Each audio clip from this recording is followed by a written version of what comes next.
কিন্তু আমরা তার আদর্শকে ধারণ করি, তার কর্মকাণ্ডকে আমরা ধারণ করি, গণসংহতি আন্দোলন ধারণ করে, যে কারণে আমরা আজকের এই আলোচনায় কাছাকাছি আসতে পেরেছি।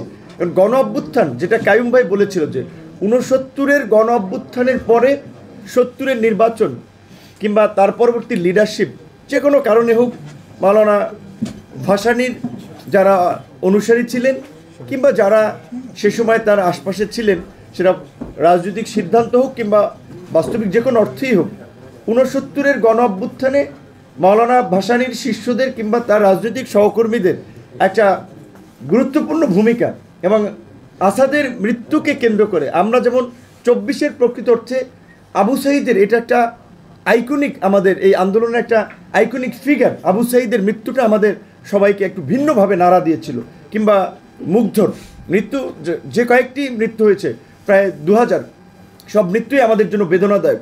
কিন্তু এটা ঠিক যে সব ঘটনা মানুষকে একভাবে টাচ করে না। তো এই আবু সাঈদের মৃত্যুটা যেভাবে আমাদেরকে রাস্তায় নামিয়েছিল, সে সময় আসাদের মৃত্যু জনগণকে সেইভাবেই বিক্ষুব্ধ করেছিল, যার ফলেই সেই সময় একটা গণ অভ্যুত্থান হয়েছিল। কিন্তু তার ফল, সে সময়ের জনগণ, দেশ স্বাধীন হয়েছে, কিন্তু স্বাধীনের পরে আমাদের উপরে কি বিপর্যয় নেমে এসেছে সেটা তো আমরা দেখেছি। তো এই 24-এর গণ অভ্যুত্থান, কাইয়ুম ভাই যেটা বলেছে, কাইয়ুম ভাইয়ের সাথে আমি একমত যে এই 24-এর গণ অভ্যুত্থানের পরেও আমরা গণ অভ্যুত্থানের রাজনীতিটা বা গণ অভ্যুত্থানের ম্যান্ডেট আমাদেরকে আসলে এই রাজনীতি পরিবর্তনের জন্য, এই রাষ্ট্র ব্যবস্থার পরিবর্তনের যে একটা ম্যান্ডেট দিয়েছিল, সেটা আমরা ওই অর্থে কাজে লাগাতে পারছি না। এখন ক্ষমতায় যাওয়া নিয়ে কিংবা এমপি মন্ত্রী হওয়া নিয়ে একটা ব্যাপক ধরনের প্রতিযোগিতা এবং দ্বন্দ্ব চলছে, এবং আমরা যারা বলা চলে অত্যন্ত একটা প্রতিকূল সময়ে যারা একটা পরিবর্তনের নতুন রাজনীতির কথা বলে লড়াইটা শুরু করেছিলাম, আমরা নানান কারণে আমরাও কোণঠাসা হয়ে গেছি অভ্যুত্থানের পরে বলতে গেলে। কারণ ধরেন এখন সাকিব ভাইয়ের সংগঠন টেলিভিশনওয়ালা টক শোতে রাখবে, জোনায়েদ সাকি কি লাগবে, সে যদি বলে যে ভাই আমাদের সেক্রেটারি কিংবা আমাদের একজন প্রতিনিধির জায়গায় আমি একটু ব্যস্ত আছি, সেটা অ্যাকসেপ্ট করবে না। আবার ধরেন আমাদের ক্ষেত্রে সেম, কিংবা আমাদের অনেক দলের ক্ষেত্রে সেম, কিন্তু আমাদের সাথে রাজনীতি হয়েছে 42 নম্বর নেতা অন্য দল করেছে, সে এখন সে বিভিন্ন দলের নেতা, ওই দল থেকে লিজ দিলে তাকে জাতীয় নেতা বানিয়ে দিচ্ছে।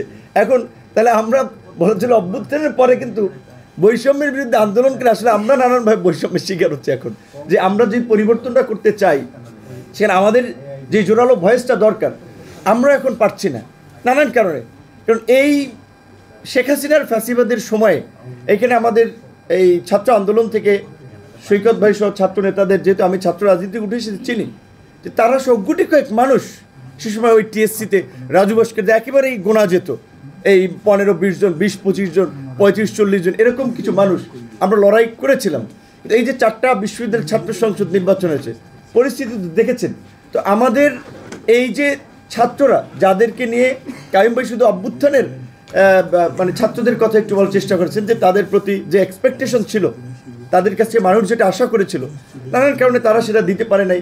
কিন্তু আমাদের যে শিক্ষিত সচেতন তরুণ প্রজন্ম, এই ছাত্র সংসদ নির্বাচনগুলোতে তারা যে ম্যান্ডেট দেখিয়েছে বা যেই সমর্থন করেছে, সেটাই দ্বারা আসলে আমরা কি দেখতে পাচ্ছি। সেই জায়গা থেকে আমি মনে করি যে আমাদের জনগোষ্ঠীরও সচেতন হওয়া দরকার, যে আমরা কোন পথে গেলে মুক্তি এবং আমরা কোনটাকে অ্যাকসেপ্ট করব, কোনটাকে রিজেক্ট করব। তো আজকের এই গণতান্ত্রিক উত্তরণের ক্ষেত্রে বাংলাদেশের আমি মনে করি যে এখন নির্বাচনটা খুব জরুরি। নির্বাচন নিয়ে অনেক ধরনের অস্থিরতা দেশের মধ্যেও তৈরি হচ্ছে, নির্বাচন যেন না হয়। এই সরকার যদি সত্যিকার অর্থেই, আমি ব্যক্তিগতভাবে বলেছিলাম প্রকাশ্যেই যে এই সরকারকে 2 বছরের জাতীয় সরকার রূপান্তর করা হোক, শুরুর দিকে বলেছিলাম, সরকারও শোনে নাই।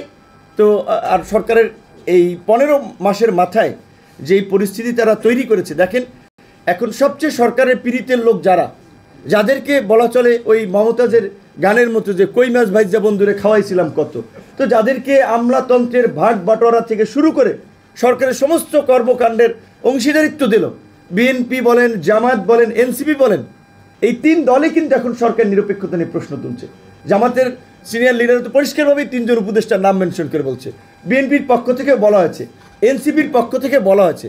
তো এই 3টা দল সরকারের একেবারে বলা চলে কিচেন ক্যাবিনেটের পার্ট যারা, তারা যদি সরকারের নিরপেক্ষতা নিয়ে প্রশ্ন তুলে, তো আমরা তো তোলাটা তো অস্বাভাবিক নয়।